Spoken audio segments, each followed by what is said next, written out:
전국 아파트값이 이번 주에도 0.03% 떨어지면서 지방을 중심으로 하락세를 이어갔습니다. 다만 서울에서는 강남과 송파 등이 크게 올랐습니다.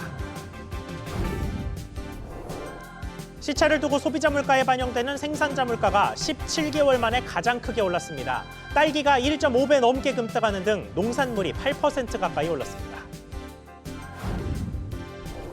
논문을 도용하는 등의 방법을 동원해 부당하게 연구개발비 세액공제를 받은 기업 800여 곳이 무더기 적발됐습니다. 국세청은 이들 기업에 270억 원을 추징한다고 밝혔습니다.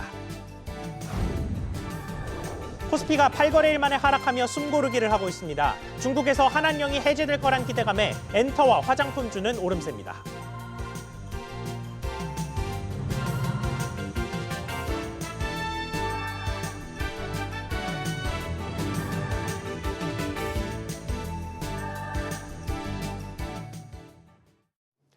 여러분 안녕하십니까? 부동산 소식으로 뉴스 시작하겠습니다. 지방의 부동산 침체가 심상치 않다는 문제의식에 정부가 어제 범부처 대책을 내놨죠. 그리고 조금 전에 이번 주 전국 아파트값이 집계 발표됐는데 역시나 지방은 상황이 좋지 않았습니다. 오히려 서울은 강남을 중심으로 상승세가 크게 가팔라졌습니다. 오늘 관련 소식들 연달아 짚어보겠습니다. 먼저 서주연 기자. 네, 서주연입니다. 네, 강남은 상승폭이 커지고 지방은 계속 내리막이네요. 네, 그렇습니다. 한국부동산원에 따르면 이번 주 서울 아파트 가격은 강남 3구를 중심으로 상승세가 두드러졌습니다. 지난주보다 송파 0.22%포인트, 강남은 0.19%포인트, 서초는 0.07%포인트 각각 올랐습니다. 반면 지방 아파트 가격은 여전히 하락하는 모습입니다. 세종이 0.12%로 가장 많이 떨어졌고 대구 0.09%, 부산도 0.06% 하락했습니다. 전남은 지난주 0.04%에서 이번 주 0.08%로 하락폭이 커졌고 충북도 지난주 0.02% 상승해서 이번 주 0.02% 하락으로 전환했습니다. 자, 이런 가운데 정부가 내놓은 여러 가지 부동산 대책들 중에서 특히 LH의 악성 미분양 주택 매입 대책에 대해 시장에서 의문과 불안감이 여전하다고요. 네, LH가 분양가보다 낮은 가격으로 지방 준공 후 미분양 3,000호를 직접 매입하고 책임 준공 방안을 마련한다는 게 이번 대책의 골자인데요. 이 미분양 매입 자체는 숨통이 트일 수 있지만 지방 아파트 수요를 끌어낼 금융과 세제 혜택이 빠져 아쉽다는 반응이 나오고 있습니다. 또 LH의 3,000호 매입 규모도 전체 준공 후 미분양 물량의 15%밖에 안 되는 점도 한계로 지적됩니다. SBS 비즈 서주연입니다.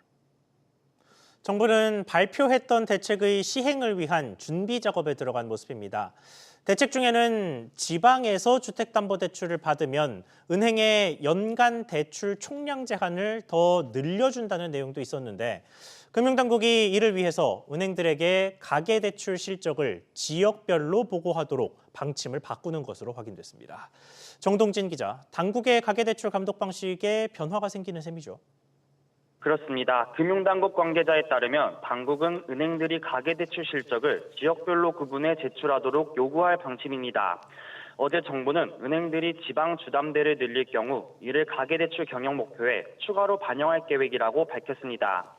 예를 들어 지방 대출 비중을 늘리면 서울과 수도권 대출도 더 할 수 있다는 건데요.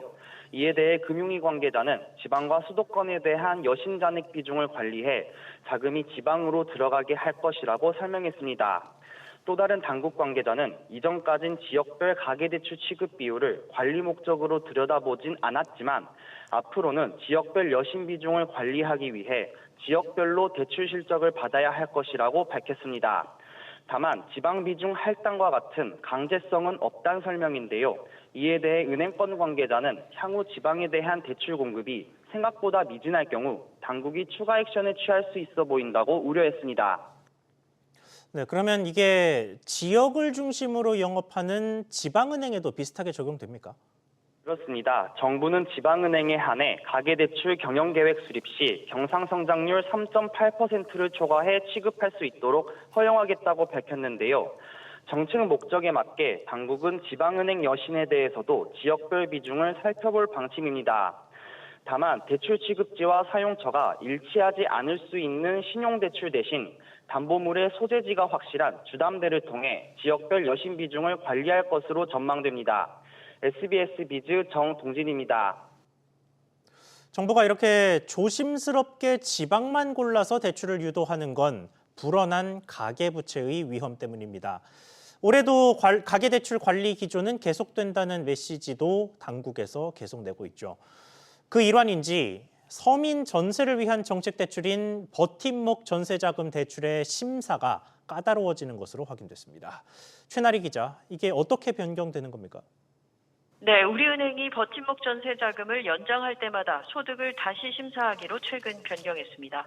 대상은 내일 이후 신규 접수분부터입니다. 이 같은 심사 강화는 주택도시기금 요청에 따라 전 은행권에서 시행될 예정입니다. 버팀목 전세 자금은 대출 기간이 기본 2년입니다. 차회 연장을 통해 최장 10년까지 이용이 가능한데요. 기존에는 2회 연장, 즉 6년까지는 신규 당시 소득을 기준으로 금리가 결정됐습니다만 앞으로는 연장하려면 그때그때 소득 심사를 다시 받아야 하는 겁니다. 금리는 소득 기준을 초과할 경우 해당 임차보증금 기준의 최고금리에서 연 0.3%포인트 가산금리를 적용합니다. 이론상 기존에는 최고 0.6%포인트 금리가 올랐다면 이제는 1.2%포인트까지 오를 수 있는 겁니다. 대출기간 조건도 신설됐습니다. 기존에는 임차 종료일과 무관하게 대출기간 2년 동안 취급이 가능했지만 앞으로는 2년 이내여도 임차 종료일이 끝났다면 대출기간도 끝납니다. 이 변경 내용은 기존 대출 계좌도 해당됩니다. 네, 이런 식으로 변경이 이루어지는 배경은 뭡니까? 네, 최근 전세 대출이 200조 원까지 급격히 불어났습니다. 버팀목과 같은 정책 대출도 이를 부추기고 있다는 이유에서입니다. 지난해 가계대출은 41조 6천억 원 증가했는데 이 가운데 디딤돌 버팀목과 같은 정책 대출이 39조 4천억 원을 차지했습니다. 김병환 금융위원장은 지난달 말 전세대출 관리 기조 강화를 밝히면서 DSR이 적용되지 않는 디딤돌 버팀목과 같은 정책 대출의 소득 요건을 구체화할 것이라고 예고한 바 있습니다. SBS 비즈 최나리입니다. 물가 불안이 연초에도 가라앉질 않고 있습니다. 시차를 두고 소비자 물가에 반영되는 생산자 물가가 17개월 만에 최대폭으로 뛰었습니다. 이번에도 먹거리가 문제였습니다. 지웅배 기자, 생산자 물가가 얼마나 뛰었습니까? 네, 한국은행이 오늘 발표한 자료에 따르면 지난달 생산자 물가 지수는 직전 달보다 0.6% 오른 120.18로 집계됐는데요. 이에 지난해 11월부터 석 달째 상승 흐름이 이어지고 있습니다. 특히 상승폭으로는 2023년 8월 이후 17개월 만에 최대입니다. 분류별로 보면 농림수산품이 4% 뛰며 물가를 자극했습니다. 그중 농산물은 출하 물량 감소로 8% 가까이 급등했습니다. 공산품 중에선 국제유가 등 원재료 가격 상승에 석탄 및 석유 제품이 4% 올랐고요. 개별 품목에선 딸기가 절반 넘게, 귤이 30% 가까이 치솟았습니다. 경유와 휘발유도 7.7%, 5.6%씩 상승했습니다. 네, 이렇게 오르는 배경은 뭡니까? 네, 아무래도 여전히 불안한 환율과 지난달 급등한 유가 영향인데요. 하는 관계자는 국제유가 상승 등 영향으로 석탄 및 석유 제품 등 공산품 가격이 상승하고 농림수산품과 서비스도 오르면서 생산자 물가가 올랐다고 설명했습니다. 유가의 영향을 크게 받는 공산품이 물가 비중의 절반 가까이를 차지하고 있습니다. 이번에 상승폭이 커진 생산자 물가와 달리 여기에 수입 물가까지 더해진 공급자 물가 지수를 보면 환율의 영향도 잘 드러나는데요. 직전 달 대비 상승률이 석 달째 0.6%를 넘기면서 환율이 물가를 자극하고 있음을 알 수 있습니다. 이런 가운데 이번 달 유가와 환율은 지난달보다 다소 내렸지만 국내외 경기 동향과 공공요금 조정 등 생산 물가의 불확실성이 남아있는 상황입니다. SBS 비즈 지웅배입니다. 이렇게 계속된 물가 상승으로 걱정이 이만저만이 아닌데요. 그러나 이달 소비자 심리 지수는 3년 8개월 만에 가장 큰 폭으로 개선됐습니다. 하지만 그 지수의 도착점은 여전히 비상계엄 사태 이전 수준으로는 회복하지 못한 상태고 경기 전망도 부정적인 기조가 이어졌습니다. 신다미 기자, 일단 소비 심리는 얼마나 나아진 겁니까? 네, 한국은행에 따르면 이번 달의 소비자 심리 지수는 95.2로 지난달보다 4포인트 상승했습니다. 소비 심리 지수는 지난해 12월 계엄 사태의 여파로 코로나 팬데믹 때인 2020년 3월 이후 최대인 12.3포인트 하락했는데요. 지난달 3포인트 반등했고 이달 들어서도 상승세를 이어갔습니다. 한은은 향후 정치적 상황이 안정될 것이란 기대감과 정부의 산업 지원 정책에 대한 기대감으로 소비심리 지수가 상승했다고 분석했습니다. 다만 개엄 전인 지난해 11월 수준에는 못 미쳐 여전히 100선을 밑돌았는데요. 이 지수가 100보다 낮으면 장기 평균과 비교해 비관적이라는 의미입니다. 네, 전반적인 경기 전망도 좋지는 않은 모습이던데 이 내용도 전해주시죠. 네, 한국경제인연합회는 매출액 기준 600대 기업을 대상으로 다음 달 기업 경기 실사 지수 BSI 전망치를 조사한 결과 90.8로 집계됐습니다.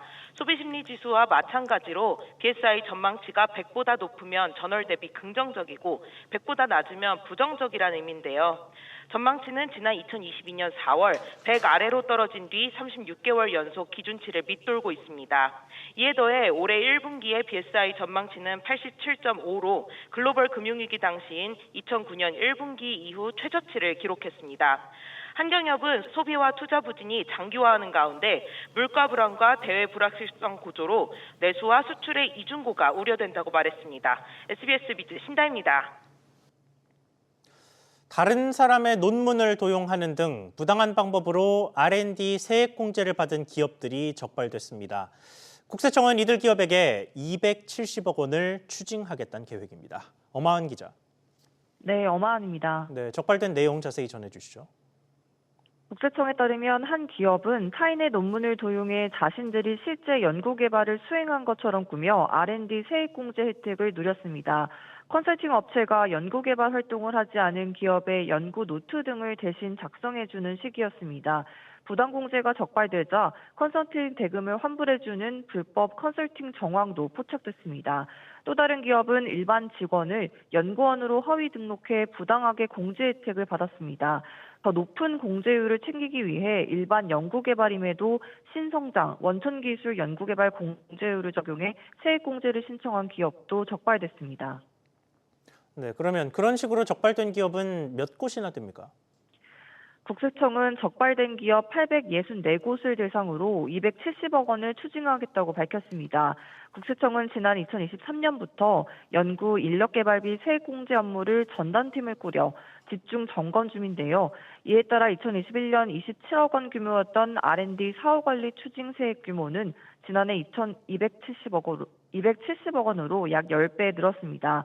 국세청은 사전 심사를 통해 R&D 세액공제 적정 여부를 검토할 수 있다라면서 법인세와 소득세 신고 전에 사전 심사를 신청해 도움받을 수 있다고 당부했습니다. SBS 비즈 엄하은입니다. 도널드 트럼프 미국 대통령이 취임한 지 오늘로 한 달이 됐습니다. 그간 행정명령과 포고문 등 행정조치를 숨 쉴 틈 없이 쏟아냈죠. 그리고 오늘도 이런 으름장 행보가 이어졌습니다. 김한진 기자, 이번에는 또 무슨 말을 했습니까?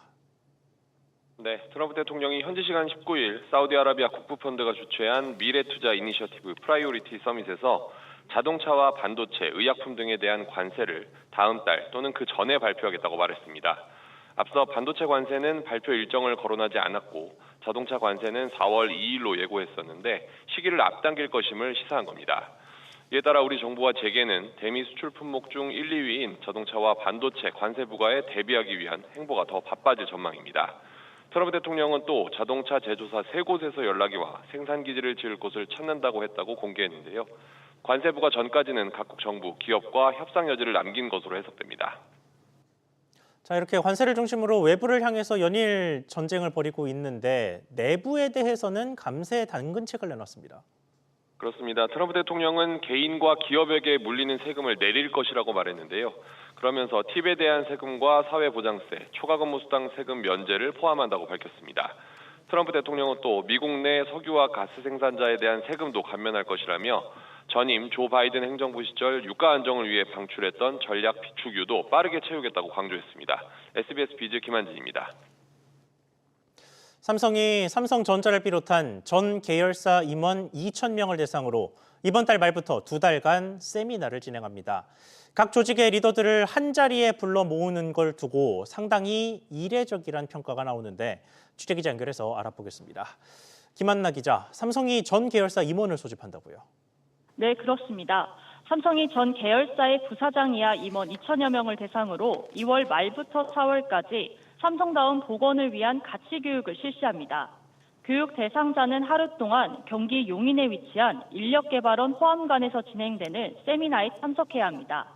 삼성 인력개발원은 임원의 역할, 책임 인식과 조직관리 역할 강화를 목표로 교육을 진행할 예정입니다. 삼성이 전 계열사 임원을 대상으로 세미나를 여는 건 9년 만인데요. 삼성은 지난 2009년부터 2016년까지 매년 임원 대상 특별 세미나를 개최했으나 이후에는 진행하지 않았습니다. 이번 세미나는 반도체 사업의 부진뿐 아니라 TV와 스마트폰 시장에서도 점유율이 줄어드는 등 전방위적으로 삼성 위기론이 대세되는 상황과 무관치 않아 보입니다. 네, 지금 김 기자가 이야기한 삼성 위기론에 대해서도 좀 더 자세히 보죠. 삼성전자 안팎으로 위기의식이 뚜렷한 상황이죠. 네, 그렇습니다. 삼성전자 사업부별 시장 점유율을 살펴보면 계속해서 입지가 좁아지고 있습니다. 우선 삼성전자의 실적 버팀목인 D램 반도체 시장 점유율은 매년 1%가량 줄어들고 있고요. 파운드리의 경우 시장 1위 대만 TSMC와의 격차가 55.6%포인트 벌어졌습니다. TV는 지난 2023년 30.1%에서 지난해 28.3%로 같은 기간 스마트폰은 19.7%에서 18.6%로 감소했습니다. 결국 삼성전자는 지난해 4분기 반도체와 모바일, 가전, 디스플레이 등 전 사업부를 합쳐서 6조 원대 중반 영업이익을 내는 데 그쳤습니다. SBS 비즈 김한나입니다. 금융시장 상황 짚어보겠습니다. 외국인과 기관의 매도세에 코스피가 8거래일 만에 약세를 보이며 2640선까지 후퇴했습니다. 다만 중국의 한한령 해제 기대감에 엔터와 화장품 업종은 오름세를 보이고 있습니다. 이정민 기자. 네, 이정민입니다. 네, 마감 앞두고 있는 국내 증시 상황 전해주시죠. 네, 조금 전인 3시 10분 기준 코스피는 어제보다 0.89% 떨어진 2647.75를 나타내고 있습니다. 외국인이 2,900억 원, 기관이 1,900억 원 넘게 매도 물량을 쏟아내고 있습니다. 개인은 3,900억 원 순매수 중이지만 지수 견인에는 역부족인 상황입니다. 시총 상위주는 차익 실현 매물에 대부분 떨어지는 중입니다. 어제 미국발 반도체주 훈풍에 올랐던 삼성전자는 0.6% 떨어진 58,000원 선 초반에, SK하이닉스도 2.5% 넘게 떨어진 212만 2천원 선에 거래 중입니다. 반면 한한령 해제 기대감에 엔터 화장품주는 급등하고 있습니다. 연예기획사인 판타지오는 29.9%, YG플러스는 26%, 화장품 회사인 LG생활건강은 6% 넘게 오르는 중입니다.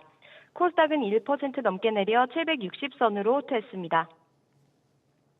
네, 환율 움직임과 아시아 증시 상황은 어떻습니까? 네, 조금 전인 3시 10분 기준 원달러 환율은 어제보다 2원 내린 1,439원 30전에 거래 중입니다.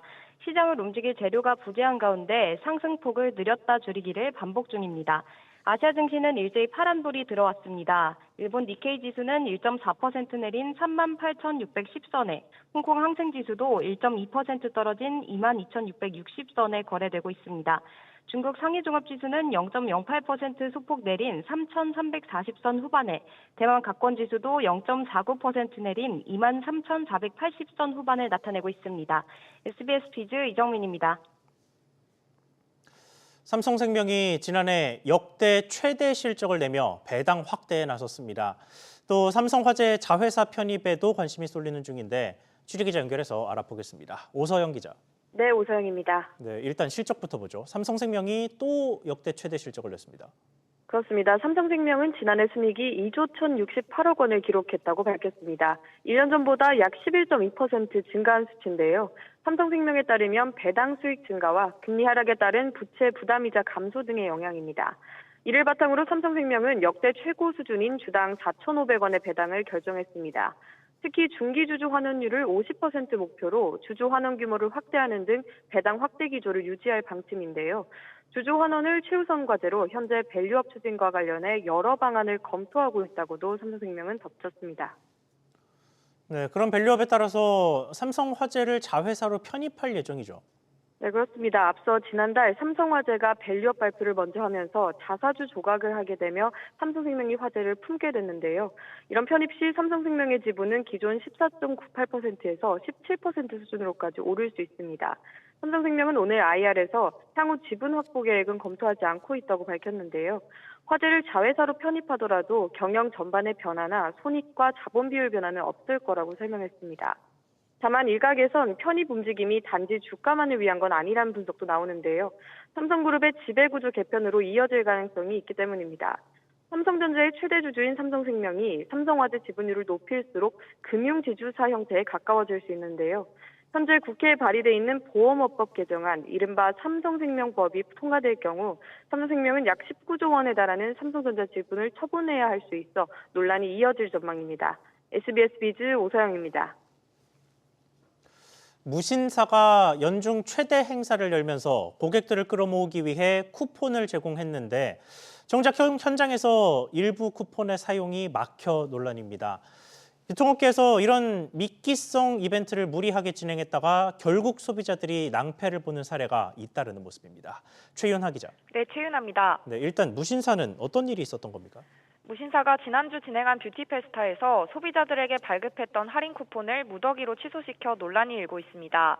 행사에 참여한 무신사 입점업체 오프라 코스메틱의 제품 할인 쿠폰이었는데요. 발급된 쿠폰 대비 재고가 턱없이 부족해 결국 상당수의 쿠폰이 휴지 조각이 된 겁니다. 관련해 SNS상에서 소비자들은 이번 사태의 책임 공방과 함께 소비자 농락이라는 불만의 목소리가 빗발쳤습니다. 이와 함께 무신사가 쿠폰 이벤트를 해당 입점업체와 사전 협의 없이 진행했다는 의혹도 제기됐는데요. 오프라 코스메틱 코리아 측은 쿠폰 발행과 운영에 대해 사전에 협의된 바가 없다고 밝혔습니다. 무신사 측은 해당 쿠폰 이벤트를 인플루언서와 함께 진행하는 과정에서 업체 쪽과 소통이 원활하지 않았던 것 같다며 앞으로 철저한 프로세스로 운영하겠다고 설명했습니다. 자, 이런 식으로 유통업계에서 모객을 위해서 미끼성으로 마케팅을 하다가 빈축을 사는 경우가 왕왕 있었죠. 네, 무신사는 지난달에도 쿠폰 논란을 빚었는데요. 10만 원 이용권을 추첨을 통해 20명에게만 지급할 예정이었지만 해당 안내가 무신사 전체 회원에게 발송되면서 결국 무더기 취소 처리됐습니다. 카카오 스타일의 패션 플랫폼 지그재그도 할인 쿠폰을 2만 장 지급하려던 게 시스템 오류로 9만 장이 지급되면서 줬다 뺏는 상황이 벌어졌고요. 오뚜기와 농심은 지난해 10월 할인 쿠폰을 미끼로 알림받기를 유도했는데 일방적으로 쿠폰 사용을 취소시키기도 했습니다. SBS 비즈 최윤아입니다.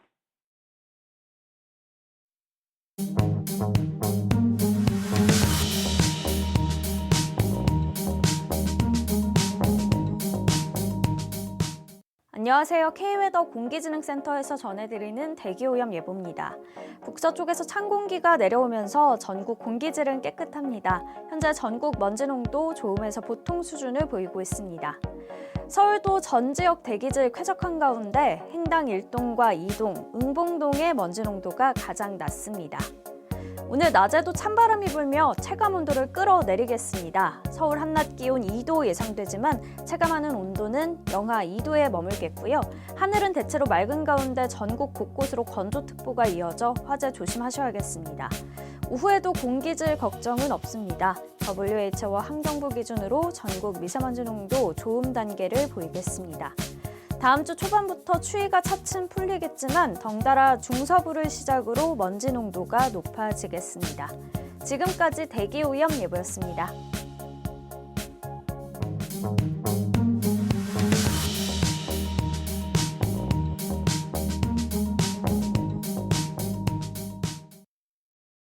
뉴스 마치겠습니다. 시청해주셔서 고맙습니다.